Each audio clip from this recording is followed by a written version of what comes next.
Mi amigo querido, qué alegría poder estar juntos nuevamente para el estudio de la palabra de Dios. Estas lecciones son apenas comentarios de las lecciones. Esto no sustituye tu estudio personal de la Biblia. Agarra la lección, lee la pregunta, lee el texto bíblico, reflexiona, medita, aplica qué cosa de la lección puede ayudarte en el día a día, en las dificultades, en las luchas que tienes. Es así como se estudia la palabra de Dios. Bueno, vamos a la lección número 4 para el 25 de octubre del año 2025.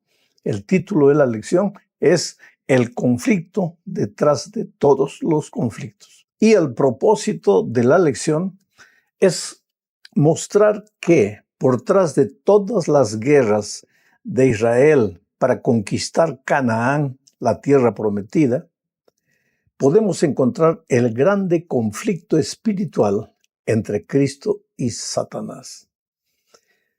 Esta es una realidad de la vida. Nosotros muchas veces no nos damos cuenta que por detrás de un accidente, por detrás de una caída personal nuestra, por detrás de un fracaso financiero, por detrás de cualquier dificultad, hay un conflicto, hay una lucha que nuestros ojos físicos no detectan, pero es la lucha entre el bien y el mal, entre Cristo y el enemigo de Jesús.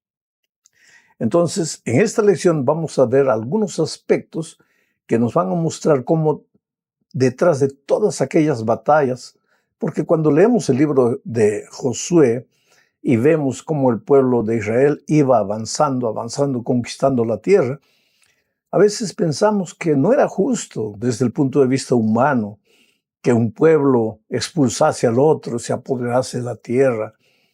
Eso está bien para gente sin Dios, pero era Dios el que dirigía estas batallas. Entonces, ¿cómo podemos entender eso?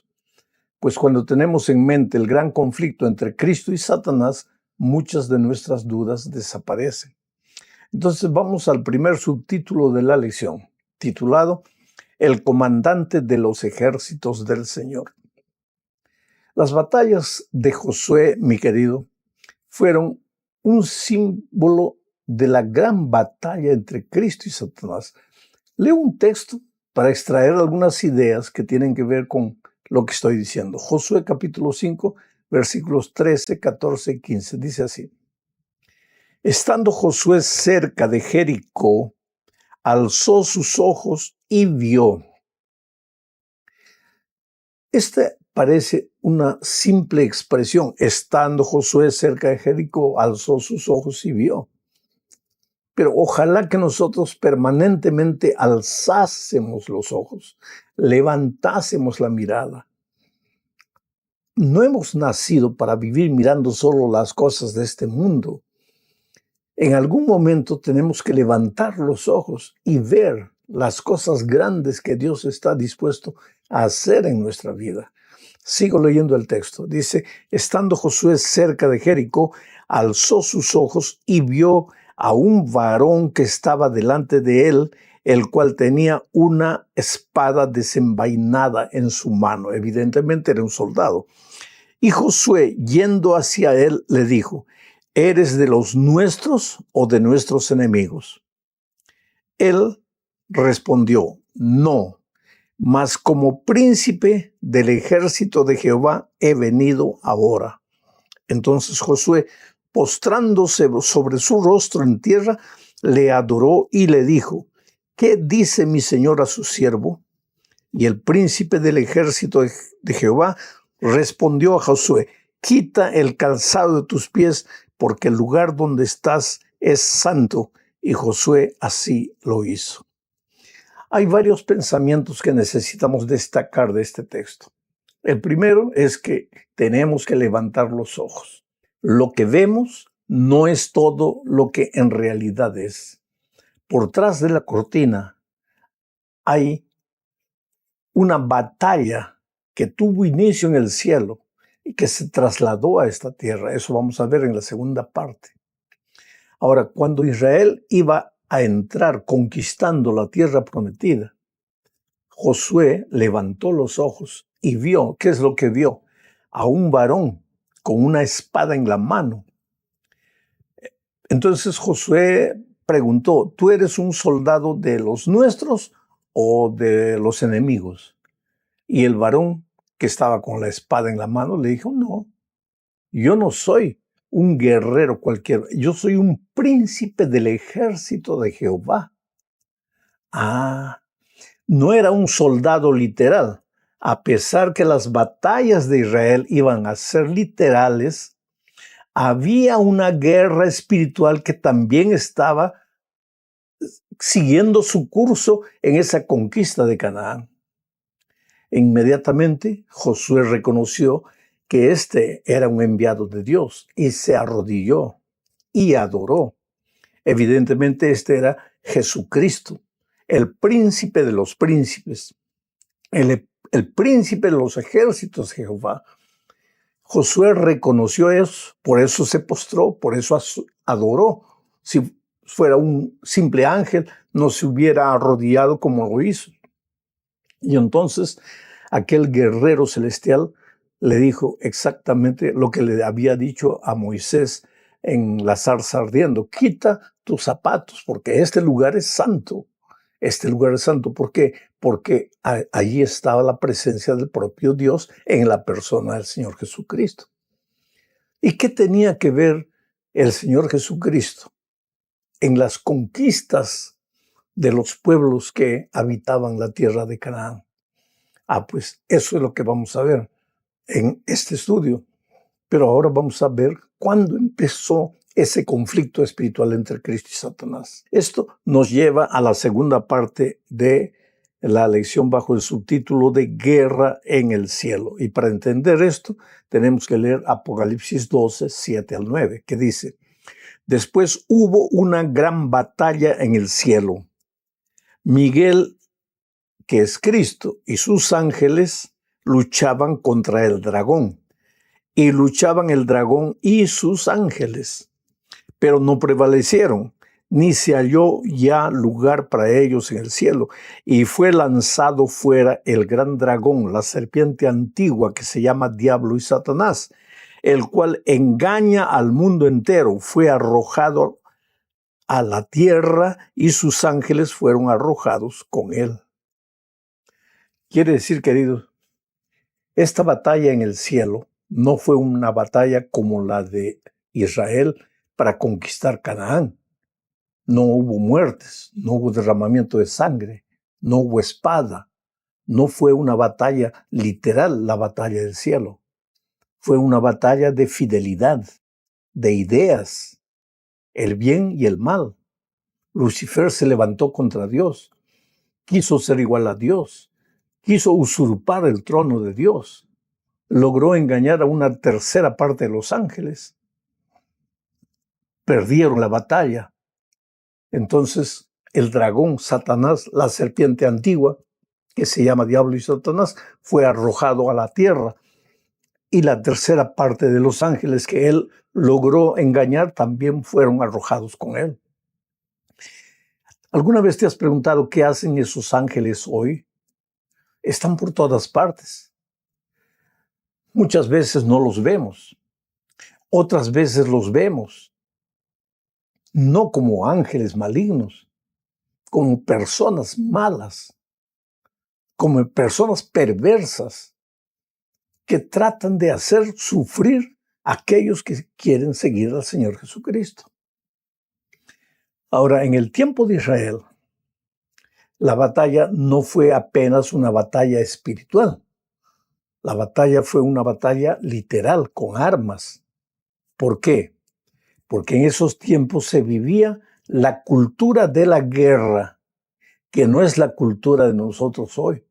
Es verdad que hay países cuyos líderes son belicosos y amenazan un país y el otro responde, en fin, y a veces hasta hay la explosión de alguna bomba por aquí, cañones, misiles, en fin, es una realidad, pero no es la cultura del mundo.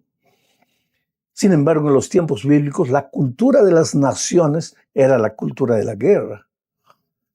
Los cananeos se habían apoderado de la tierra. Eso vamos a ver en un estudio posterior. Y Dios le había prometido al pueblo de Israel que la tierra de Canaán sería de Israel. Y esto no era un asunto apenas físico. No es esto para tomar hoy la idea de que en ese conflicto entre Israel hoy día con los árabes, que son los judíos que tienen el derecho, no tiene nada que ver. Hoy no vivimos la cultura de la guerra de aquellos días. Hoy la batalla es una batalla espiritual, siempre fue, pero evidentemente en los tiempos en que Israel avanzó conquistando la tierra, se vivía la cultura de la guerra. Esto nos lleva a la tercera parte. El Señor es un guerrero. Bueno, antes de leer Éxodo capítulo 15, versículos 2 y 3, quiero decirte que en aquellos tiempos, que la cultura era la cultura de la guerra, los conflictos entre los pueblos se consideraban conflictos entre los respectivos dioses. Ahí está el asunto espiritual. Cuando un país derrotaba al otro, no era simplemente que un país tomaba posesión del otro.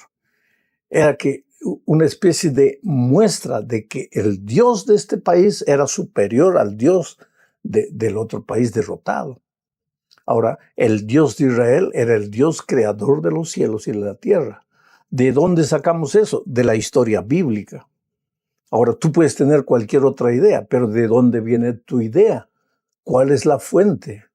Yo tengo como fuente la palabra de Dios y tengo muchos argumentos para probar que la palabra de Dios es palabra de Dios. No es un simple libro inventado por seres humanos. No es simple historia que un historiador escribió. Fue inspirada por el Espíritu Santo. Por lo tanto, yo creo en lo que la palabra de Dios dice.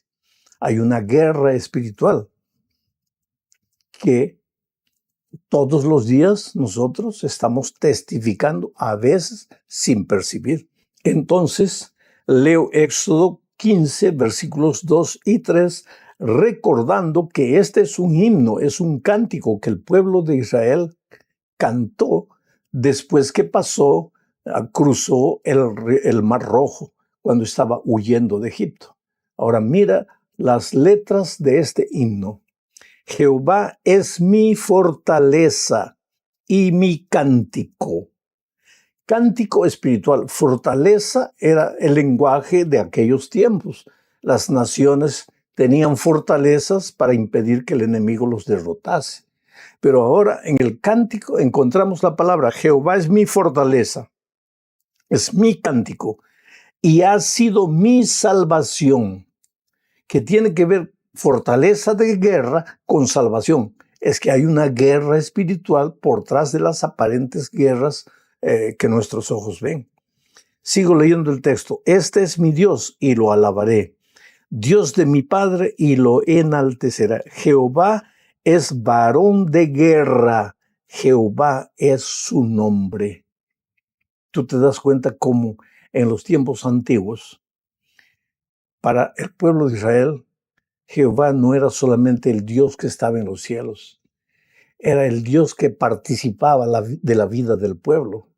Y como se vivía la cultura de la guerra, pues Jehová iba con ellos. Dios los acompañaba por donde quiera que ellos fuesen. Inclusive el pueblo de Israel había sido libertado del poder esclavizador de Egipto, guerra. Los había llevado al desierto y cuando los ejércitos armados de Egipto venían atrás, el mar se abrió y los soldados egipcios murieron. Y el pueblo de Dios inició su peregrinaje. ¿Hacia dónde? Hacia la tierra de Canaán. Nosotros hoy también en el conflicto cósmico hemos sido libertados de la esclavitud del pecado. Nuestra vida también está llena de milagros, así como el milagro del Mar Rojo. Hoy estamos peregrinando en el desierto rumbo a nuestra Canaán celestial. El pueblo de Israel peregrinaba rumbo a una Canaán terrenal, física, y tuvieron que conquistar esa tierra. Vamos a la cuarta parte de este estudio. Dice, el Señor luchará por ustedes. La parte del hombre en esta guerra espiritual es confiar en Dios y la parte de Dios es luchar. Inclusive en el Nuevo Testamento Pablo usa el lenguaje de la guerra para referirse a la guerra espiritual que nosotros enfrentamos. Cuando en Efesios, o en la epístola que él escribió a los Efesios, Pablo dice que nuestra lucha no es contra sangre ni carne, sino contra fuerzas espirituales. Por lo tanto, tomad la armadura de Dios. Y el gran pensamiento es que en esta guerra espiritual, la guerra no es nuestra, aunque nosotros estamos involucrados. La guerra es de Jesús. Él va a luchar por nosotros. ¿Y cuál es nuestra parte? Confiar y confiar. Leo Éxodo 14, 13 y 14, dice así. Y Moisés dijo al pueblo, no temáis, estad firmes y ved la salvación que Jehová hará hoy con vosotros. Porque los egipcios que hoy habéis visto, nunca más para siempre los veréis. Jehová peleará por vosotros y vosotros estaréis tranquilos. Estas palabras son de Moisés a Israel cuando estaban saliendo de Egipto. El enemigo era Egipto. Pero quien iba a pelear la batalla era Dios. ¿Y cuál era la participación del pueblo? Confiar en Dios. Ahora, esto es lo que muchos no entienden en la vida espiritual. Nuestra guerra no es contra el diablo en realidad. ¿Qué le hemos hecho nosotros al diablo? Nada. Entonces, ¿por qué él tiene que agarrarse con nosotros? Simplemente porque su guerra es contra Jesús. Y contra Jesús él ya perdió. Entonces, como sabe que no puede con Jesús, viene y se las agarra con nosotros, los hijos de Dios. Porque haciéndonos sufrir a nosotros, está haciendo sufrir a Jesús. Y esa es la intención del diablo. Ahora, esta guerra, ya que no es nuestra, Jesús es el gran príncipe vencedor, príncipe victorioso, el príncipe guerrero. Todo lo que tenemos que hacer es tomar la armadura de Dios, es confiar. Pero ese tomar la armadura de Dios es estudiar la palabra de Dios todos los días, vivir en espíritu de oración a lo largo del día y buscar otra persona para traerla a los pies de Jesús. Cuando tú haces eso, estás tomando la armadura de Dios. Cuando tú haces esas tres cosas, tú estás confiando en Dios. Y cuando tú confías en Dios, pues viene el enemigo y está derrotado, no porque tú tienes autodominio, no porque tú tienes disciplina propia, sino porque tú estás con las armaduras divinas, Biblia, oración y testificación. El traer una persona para Cristo es vital en la experiencia espiritual. Vamos a la última parte de este estudio bajo el subtítulo La segunda mejor opción. Y aquí veremos nuevamente que la lección en esta batalla espiritual es confiar, confiar y confiar. Leo Éxodo capítulo 17, versículos 8 y 9. Antes de la lectura bíblica, quiero explicar el contexto, las circunstancias. Israel estaba peregrinando por el desierto cuando los amalequitas aparecieron, los hijos de Amalek, la tribu de Amalek, queriendo pelear contra el pueblo de Dios, de Israel. ¿Cuál fue la orden de Dios a Moisés? Les dijo, armen un ejército de príncipes de las diferentes tribus de Israel y prepárense para la batalla. Pero a Moisés le dio una orden, sube a lo alto de la montaña y lleva 2 ayudantes contigo. Y cada vez que Moisés levantaba la mano, los pocos príncipes de Israel vencían al ejército enemigo. Y cada vez que Moisés bajaba las manos, el enemigo venía contra los príncipes de Israel. Entonces esos 2 auxiliares que Moisés llevó a la montaña, uno sostenía la mano derecha, otro sostenía la mano izquierda, para que el líder Moisés no se cansase. Y así, mientras él tenía las manos levantadas, el pueblo de Israel venció la batalla. Ahora, con esto en mente, vamos a leer lo que dice Éxodo 17, 8 y 9. Entonces vino Amalec y peleó contra Israel en Redifín. Y dijo Moisés a Josué: escógenos varones y sal a pelear contra Amalec. Mañana yo estaré sobre la cumbre del collado y la vara de Dios en mi mano. La vara de Dios en mi mano. Mientras Dios estuviese al frente, la victoria de Israel estaría garantizada. Cuando el pueblo dejase a Dios de lado, el fracaso de Israel estaba garantizado. En resumen, la lección de hoy nos enseña una cosa: que las batallas de Israel contra los cananeos fueron literales. Hubo derramamiento de sangre, hubo espada, hubo escudo. Pero esas batallas eran un símbolo de la guerra espiritual entre Cristo y Satanás. En la cultura de aquel tiempo había guerra. Y en la cultura de aquel tiempo, cuando un pueblo vencía al otro, era el Dios de este pueblo que estaba venciendo al otro. Y cuando Israel fue conquistando Canaán bajo el liderazgo de Jehová de los ejércitos, era Jehová de los ejércitos a los ojos de todo el mundo el que era enaltecido y era declarado victorioso. Por eso en la Biblia se usa la expresión Dios con letra mayúscula de dioses con letra minúscula. La gran lección para nosotros es: hoy nosotros estamos en una batalla espiritual contra Satanás y sus ángeles. La única manera de salir victoriosos es confiar en Dios, pero ese confiar en Dios es vestir la armadura de Dios. Y ese vestir la armadura de Dios es orar en todo tiempo, estudiar la Biblia todos los días, alimentar el espíritu y buscar a una persona y llevarla a los pies de Jesús. Entonces tu victoria está garantizada.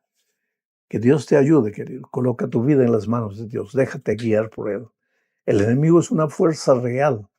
Un ángel caído existe, pero no tengas miedo de él. No puede derrotarte si tú estás escondido en las manos de Dios. Un abrazo. Muchas bendiciones para ti.